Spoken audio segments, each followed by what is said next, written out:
انسان کو حالات نہیں خیالات پریشان کرتے ہیں۔ حالات تو وقت کے ساتھ ساتھ بدلتے رہتے ہیں، لیکن خیالات کو بدلنا آسان نہیں ہوتا۔ جب میں نے جانا کہ لوگ صرف اپنے مطلب کی بات سنتے ہیں، تب میں نے وضاحت دینا چھوڑ دی۔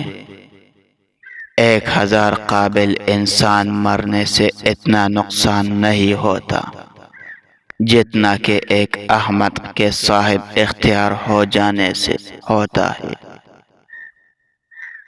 چھین کر کھانے والوں کا کبھی پیٹ نہیں بھرتا، اور بانٹ کر کھانے والوں کبھی بھوکے نہیں رہتے۔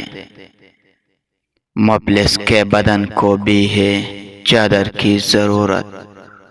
اب کل کے مزاروں پر یہ اعلان کیا جائے، انسان کو حکم تھا کہ اپنے نفس کو مارے، مگر انسان نے اپنے ضمیر کو ہی مار ڈالا۔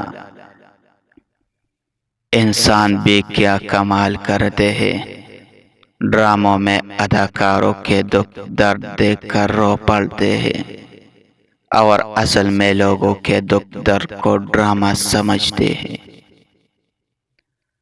جہاں خواب و خیال بھی چھین لیا جائے، وہاں اس بات سے کچھ فرق نہیں پڑتا کہ ہم انسانوں میں جی رہے ہیں یا جانوروں میں۔ عورت اس وقت مرد کی محبت میں تڑپ اٹھتی ہے جب اس کے لیے بے چین اور بے قرار ہو جاتی ہے، جس سے وہ بے حد محبت کرتی ہو اور وہی اسے نظر انداز کرتا ہو۔